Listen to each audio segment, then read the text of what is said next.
poder estar com vocês, trabalhar com esse santo homem de Deus, é uma honra para mim. Abra sua Bíblia comigo, por favor, no livro de Zacarias, profeta Zacarias, capítulo 1, versos de 1 a 6. O profeta Zacarias é o penúltimo profeta do Velho Testamento. Zacarias capítulo 1, versos de 1 a 6.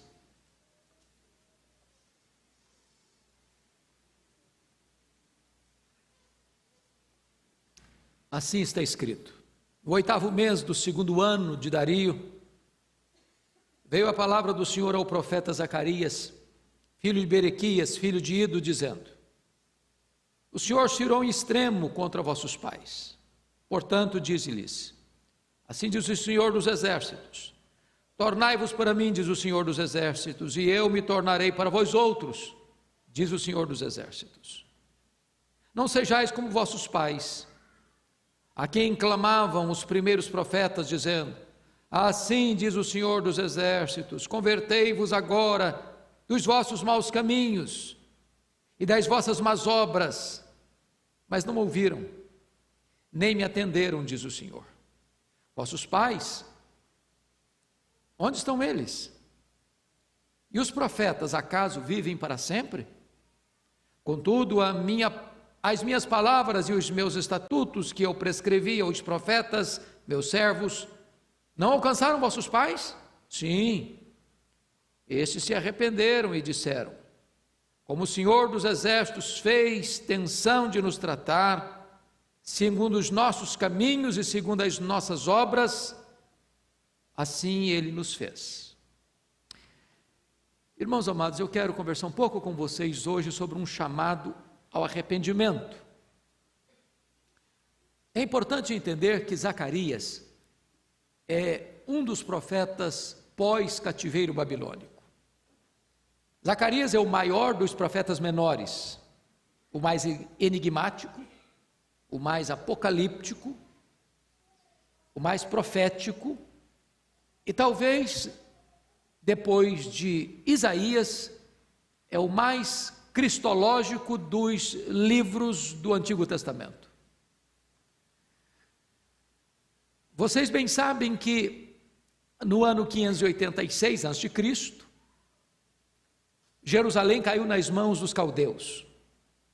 Deus avisara, através de muitos profetas, para que o povo de Judá se arrependesse, até porque já tinham visto as 10 tribos do norte, o reino de Israel, cair nas mãos dos assírios em 722. Mas o povo de Judá não aprendeu com os erros de seus irmãos. E quem não aprende com os erros dos outros, acaba cometendo esses mesmos erros e sofrendo as mesmas consequências. Então, em 586, Nabucodonosor cercou Jerusalém, tomou Jerusalém, destruiu o templo de Jerusalém, levou para a Babilônia os vasos do templo de Jerusalém, e passou ao fio da espada muita gente em Jerusalém, e o povo então sofre um amargo e terrível cativeiro de 70 anos. Nesse interregno, a grande Babilônia, esse megalomaníaco império, cai nas mãos do Império Medo-Persa. E por providência de Deus e por profecia dada, Ciro, que domina a Babilônia, determina a volta dos judeus para Jerusalém, com o propósito de retomar reconstruir o templo e dar sequência à sua vida. Pois bem, o povo retorna sob a liderança de Zorobabel, mais tarde de Esdras, para a reconstrução do templo. Porém, naquele local, naquela região, haviam inimigos que não tinham qualquer interesse em que Israel, que Judá retomasse a sua história, reconstruísse o templo, dentre eles os samaritanos. Em virtude dos judeus não aceitarem a cooperação dos samaritanos, não por questão racial, mas por questão teológica, Os samaritanos escreveram uma carta para o rei da Pérsia dizendo o seguinte: olha, esses judeus estão mal intencionados, eles querem se rebelar. E então, por ordem de um decreto do imperador, do rei Medo-Persa, a obra da reconstrução do templo foi interrompida. O que acontece? Os sacerdotes largaram a obra de Deus, abandonaram a casa de Deus, cada um foi cuidar das suas coisas, das suas terras, das suas lavouras, das suas casas, e a casa de Deus ficou desamparada. É nessa conjuntura que Deus levanta o profeta Ageu, mais velho que Zacarias, bem como Zacarias, para animar o povo, para encorajar o povo, para a reconstrução do templo e restauração da vida espiritual. É curioso que Zacarias, depois que introduz essa palavra de um apelo ao arrependimento, vai trazer 8 visões. Por que visões? Quando a profecia era dada diretamente, era uma palavra de exortação, era uma palavra de chamado à conversão, mas quando Deus trazia a palavra mediante visões, isso era para encorajar um povo desanimado, machucado, oprimido. Pois bem, então, Zacarias, ele traz essa palavra da parte de Deus para aquele povo que estava ali em Jerusalém, retornaram do cativeiro, porém não tinham retornado para Deus. Há um grande risco, irmãos, das pessoas: eu voltei para a igreja, estava desviado, voltei para a igreja. Ok, voltar para a igreja é uma bênção, porque Jerusalém é um símbolo da igreja. Mas não basta apenas alguém voltar para a igreja. A questão é: voltou-se para Deus? Porque a gente pensa que estar na igreja é a mesma coisa de estar em comunhão com Deus.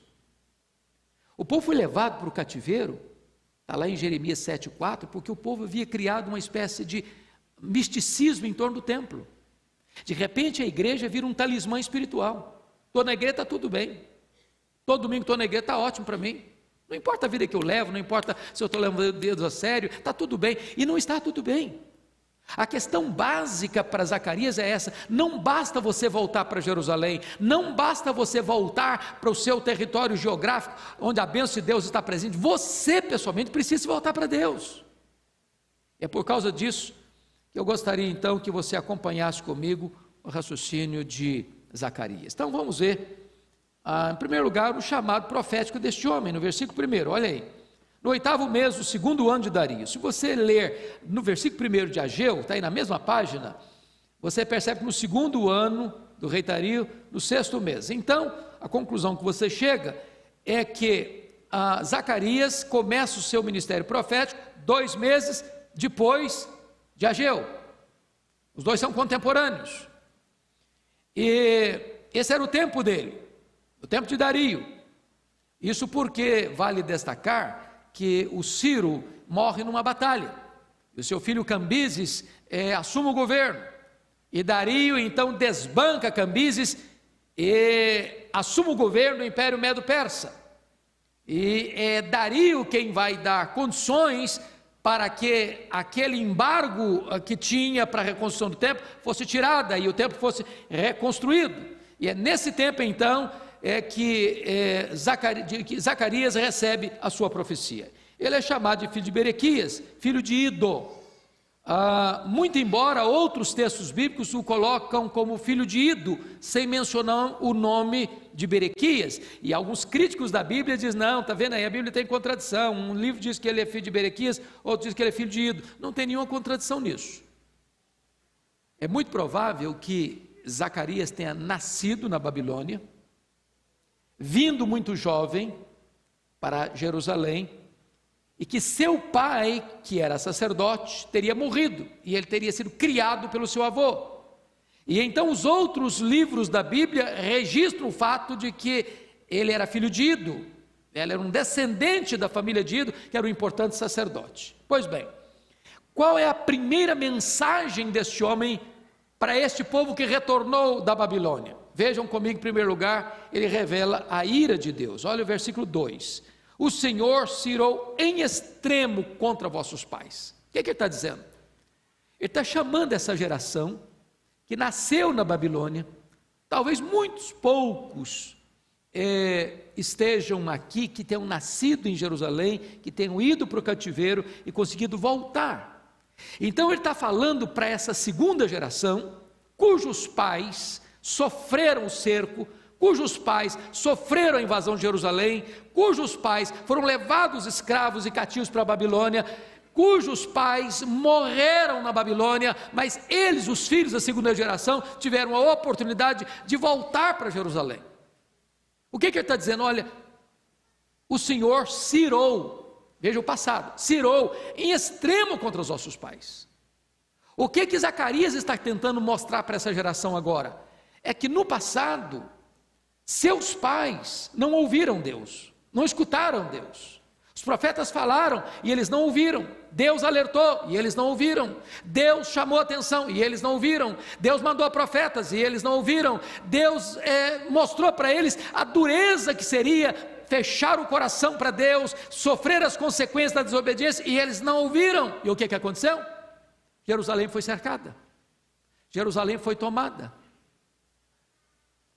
o povo foi massacrado, mulheres, crianças, velhos, pisados como lama nas ruas. É só ler o livro de Lamentação de Jeremias. O templo foi arrasado, destruído, os tesouros do templo foram levados. O povo que ficou debaixo de escombros, de miséria, de opróbrio. O povo que foi levado cativo, prisioneiro. E o profeta Zacarias está dizendo o seguinte: cuidado com o pecado, porque o pecado traz consequências, o pecado traz tragédias, o pecado traz morte, o pecado traz escravidão, o pecado traz dor. Então o que Zacarias está mostrando aqui é que Deus havia se irado com os seus pais, e eles eram testemunhas dessa amarga realidade do cativeiro babilônico. Segunda mensagem de Zacarias é uma convocação urgente ao arrependimento. Por favor, note comigo o versículo 3. Você pode ler o versículo 3 em voz alta comigo? Vamos lá? Portanto, dize-lhes: assim diz o Senhor dos Exércitos, tornai-vos para mim, diz o Senhor dos Exércitos, e eu me tornarei para vós outros, diz o Senhor dos Exércitos. Veja você a palavra portanto. Portanto é a palavra de consequência. Porque Deus se irou contra os seus pais, e os seus pais sofreram o cativeiro. Portanto, agora estou falando para vocês, segunda geração, preste atenção, para vocês não repetirem os erros dos seus pais, os pecados dos seus pais, para não sofrerem as mesmas consequências que os seus pais sofreram. Então eu quero chamar a sua atenção para 3 verdades nesse versículo 3. Primeiro, a necessidade do arrependimento. Por que o arrependimento é necessário? Porque quem está dando a ordem para se arrepender é o Senhor dos Exércitos. Olha de novo para o verso 3 e eu pergunto a você: quantas vezes a palavra o Senhor dos Exércitos aparece nesse único versículo 3? 3 vezes. Deus foca a sua ênfase. Quem está falando, chamando vocês a arrependimento, não é um amigo, não é um companheiro, não é um vizinho, não é nem mesmo o pastor, é o Senhor dos Exércitos, é a autoridade máxima do universo, é o Deus Todo-Poderoso. Não se brinca com esse Deus. Se você brincar com ele, se você não o levar a sério, as consequências são trágicas. Por isso, o arrependimento é uma necessidade vital. Segundo, ele vai não só mostrar a necessidade do arrependimento, mas ele vai dar uma definição de arrependimento. O que é arrependimento? Tornai-vos para mim, diz o Senhor dos Exércitos. É claro, irmãos, que quando você pensa em arrependimento, a própria palavra arrependimento traz 3 significados. Primeiro, tem um aspecto intelectual, cognitivo. Arrependimento significa mudar de mente. É quando você pratica algo e você, ao reconhecer que esse algo está errado, você é convencido. É por isso que a pregação ela é endereçada ao seu intelecto, ela é endereçada à sua mente, ela é endereçada à sua capacidade cognitiva de entender, de compreender as coisas. Você precisa reconhecer que o pecado é pecado, por isso e por aquilo. Isso é intelectual, isso é cognitivo, isso é racional. Segundo, o pecado tem um elemento emocional. Arrependimento tem um aspecto emocional, é tristeza segundo Deus. Não basta apenas você saber que está errado, você tem que no coração sentir que está errado e sentir tristeza. Uma pessoa que não sente tristeza quando peca, ela não passou pelo arrependimento. É preciso, a pregação, ela precisa não só convencer sua mente, ela precisa tocar o seu coração. Ela precisa mover e mexer com as suas emoções. Mas em terceiro lugar, o profeta aqui mostra que o arrependimento tem um aspecto volitivo, da vontade, de ação, e ele deixa os dois elementos anteriores, porque pressupõe que o terceiro já inclui os dois, ele já entra logo no aspecto da volição, quando ele diz assim: tornai-vos para mim. Arrependimento, portanto, é dar meia volta. Você está indo para essa direção, você reconheceu que está errado, você sentiu tristeza por ele, então você volta, e essa volta é uma volta para Deus, não é uma volta para Jerusalém, não é uma volta para o templo, é uma volta para Deus, não é uma volta para a religião formal, é uma volta espiritual para o Deus que habita em Jerusalém. Então, notem vocês que este é o ponto muito importante. Por quê, irmãos? Primeiro, eles deviam voltar para Deus, porque a geração que foi para o cativeiro estava fazendo do templo uma espécie de talismã espiritual. Templo do Senhor, templo do Senhor, templo do Senhor é este, apenas para permanecer nos pecados. Não adiantava reconstruir o templo e permanecer naquele mesmo misticismo que os pais estavam em relação ao templo. Segundo, quando os que voltaram, conforme Ageu menciona, voltaram, mas não voltaram para Deus. Cada um foi cuidar de seus negócios, cada um foi apanelar suas casas, cada um foi cuidar de seus interesses, e não se voltaram para Deus. Então, o que é genuíno arrependimento? É uma volta para Deus. Não importa quão longe você tenha ido, não importa quão profundamente você tenha caído, Deus está dando uma ordem para você e para mim nesta tarde: tornai-vos para mim. Para mim, é uma relação pessoal com Ele. Mas depois que Zacarias traz para nós a necessidade do arrependimento e define arrependimento em segundo lugar, em terceiro lugar, ele dá um incentivo para o arrependimento no versículo 3. Olha comigo: e eu me tornarei para vós outros, diz o Senhor dos Exércitos. O que Deus está dizendo é o seguinte: não importa o que você fez, não importa o que você falou, não importa o que você deixou de fazer, não importa o que você desejou no seu coração, se você se voltar para Deus, Deus perdoa você e se volta para você. É como o pai do pródigo, que o filho gastou tudo que tinha absolutamente, estava sujo, maltrapilho, faminto, mas quando o filho voltou arrependido, o pai correu na direção dele, o abraçou, o beijou e fez uma festa pela sua volta. É assim que Deus trata com você e comigo, é assim que Deus tratou com aquelas pessoas lá em Jerusalém. Pois bem, amados, depois desta convocação urgente ao arrependimento, existe aqui nos versos 4 e 5 uma exortação solene. Vejam o versículo 4 comigo: não sejais como vossos pais, a quem clamavam os primeiros profetas, dizendo: ainda diz o Senhor, assim diz o Senhor dos Exércitos, convertei-vos agora dos vossos maus caminhos e das vossas más obras, mas não ouviram, nem me atenderam, diz o Senhor. Primeira coisa que a gente tem que notar aqui é que precisamos aprender com os erros dos nossos pais. O perigo da gente imitar um mau exemplo é grande. O perigo da gente copiar aquilo que é ruim é grande. Por isso o profeta diz: não sejais como vossos pais. Triste isso, né? É tão bonito quando a gente escuta assim: ô menino, você tem que honrar seu pai e seguir o exemplo dele. Filho, olha aí seu pai, está dando exemplo para você, siga o exemplo do seu pai. Olha que coisa triste. O profeta diz: não seja igual aos pais de vocês não. Os pais de vocês escutaram os profetas e não ouviram. Ouviram a palavra de Deus e não obedeceram. Então cuidado, não siga o exemplo dos seus pais não. Mude de vida, mude de conduta, muda de comportamento. Não sejam apenas religiosos formais que vão para a casa de Deus, que escutam a palavra de Deus, mas nunca botam a palavra de Deus em prática. Muda a conduta de vocês. Segunda coisa, ele está dizendo ainda no versículo 4 que as novas gerações têm a escolha de obedecer à voz de Deus. Não sejais como vossos pais, a quem clamavam os primeiros profetas, dizendo: assim diz o Senhor dos Exércitos, convertei-vos agora dos vossos maus caminhos, das vossas más obras, mas não ouviram, nem atenderam.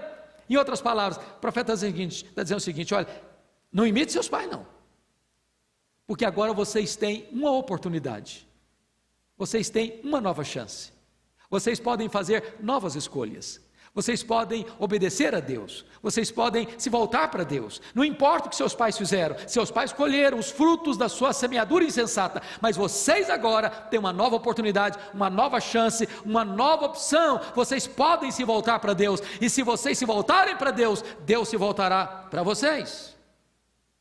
Terceira coisa, olha comigo agora o versículo 5. As oportunidades podem ser perdidas e perdidas para sempre. Você pode ler o verso 5 comigo? Vamos lá? Vossos pais, onde estão eles? E os profetas, acaso vivem para sempre? Sabe o que ele está dizendo? Seus pais morreram. Sabe o que aconteceu com os profetas que pregaram para os seus pais? Também estão mortos. A oportunidade que eles tiveram não volta mais. Uma oportunidade, se perdida, pode estar perdida para sempre. Até porque, meu irmão, nem você nem eu administramos o amanhã. Eu não sei nem se você e eu vamos estar vivos amanhã. Toda oportunidade que Deus nos dá, quando ouvimos a sua palavra, pode ser a última oportunidade da nossa vida. É por isso que Deus nunca coloca essa questão do arrependimento, da volta para Ele. Olha, quem vai para casa hoje, pensa bem, de noite quem sabe você medita um pouco, e aí se você achar que é assim mesmo, então amanhã você se volta para Deus. Você nunca vai encontrar essa pregação.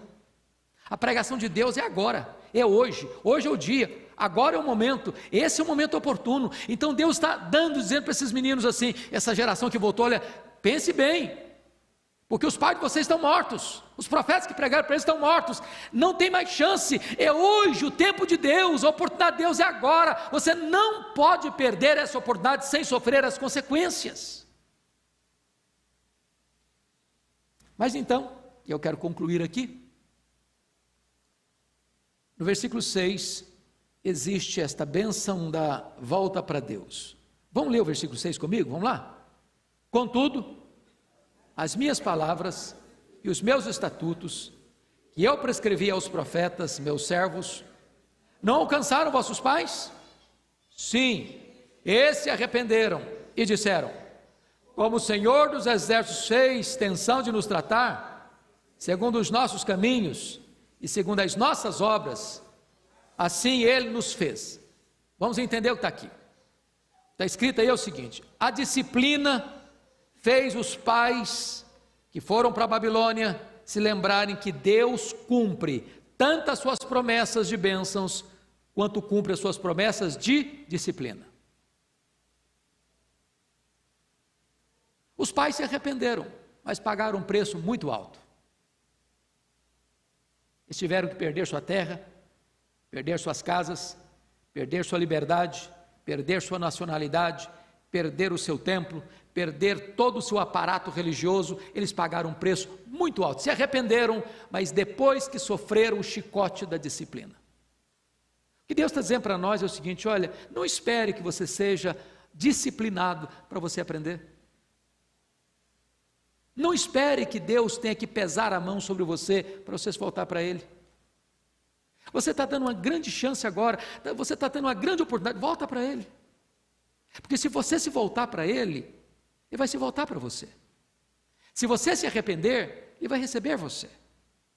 Então não espere que uma disciplina venha sobre a sua vida, sobre a sua casa, sobre a sua família, para você se quebrantar, para você se voltar para Deus. Ainda agora é tempo, volte para Ele, volte para Deus.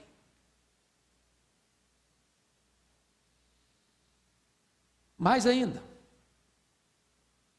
o que eles reconheceram? Os pais reconheceram que a disciplina, que o castigo que Deus trouxe sobre eles, foi consequência direta de seus pecados. Olha o finalzinho do verso: como o Senhor dos exércitos fez extensão de nos tratar, segundo o quê? Os nossos pecados, e segundo o quê? As nossas obras, assim Ele nos fez. E agora eles estão reconhecendo que tudo que sofreram no cativeiro, Jerusalém massacrada, o templo destruído, as pessoas mortas, a escravidão, assim Jerusalém debaixo de opróbrio por tanto tempo, tudo isso tinha uma única consequência, uma única causa, melhor dizendo: os pecados, os nossos pecados. Amados irmãos, isso é para nossa reflexão. Deus não mudou, Deus é o mesmo. Ele promete para nós perdão, misericórdia e graça. Mas Ele está nos alertando: se você rebeldemente não me ouvir, não me escutar e permanecer nos seus pecados, então eu vou trazer sobre você, sabe o quê? A disciplina. Chamo a sua atenção para eu concluir: este povo não é um povo pagão. Ele está falando para o povo da aliança. Ele está falando para o seu povo. Sabe como é que Deus trata o seu povo? Se nós não nos arrependermos, Ele vem e traz o quê? Disciplina. A disciplina é uma dose amarga. A gente até aprende, como os pais aprenderam, mas aprenderam com um custo muito alto. Eu chamo você agora, em nome de Jesus, a parar um pouquinho e refletir sobre o seu coração, sobre a sua vida. Eu não sei como você tem vivido, você que é filho da aliança, você que é ovelha de Cristo, você que faz parte da igreja do Deus vivo. Como é que está a sua vida hoje, nesta tarde? O que é que você hoje precisa abandonar e deixar para trás? É o Senhor Todo-Poderoso que nos chama para Ele, não para uma religiosidade apenas, mas para Ele: voltai-vos para mim, e eu me voltarei para vós outros, diz o Senhor dos Exércitos. Feche os seus olhos por um momento, vamos orar. Deus, a Tua palavra nos convoca e nos chama, mais uma vez, para nos voltarmos para Ti. Não há outro que possa dar esperança para a nossa vida. Nós não queremos repetir os mesmos erros que os nossos pais do passado cometeram. E não permita que o nosso coração se engane, apenas buscando a formalidade da nossa religiosidade. Permita-nos, Deus, que o nosso coração não se encante apenas com as coisas externas, mas que o nosso coração, quebrantado, se volte para Ti, para um relacionamento íntimo, pessoal contigo. Então, Deus, sonda o nosso coração. Então, Deus, dá-nos a oportunidade de não justificarmos a nós mesmos, para não repetirmos os mesmos erros daqueles que outrora viveram e que não ouviram e que precisaram ser disciplinados. Mas ajuda-nos, Deus, para que nesta tarde nos voltemos para Ti de todo o nosso coração, rasgando o nosso coração e não as nossas vestes, voltando-nos para Ti, ó Deus, com um choro, com um jejum, com pranto, sabendo que Tu és rico em misericórdia e tem prazer em perdoar, e que Tu te voltarás para nós com graça, com perdão e com misericórdia. Visita o nosso coração nesta tarde e fortifica a nossa fé e dá-nos alegria em Ti, para que a nossa vida seja plena no Senhor Jesus Cristo. É em nome dEle que nós oramos. Amém.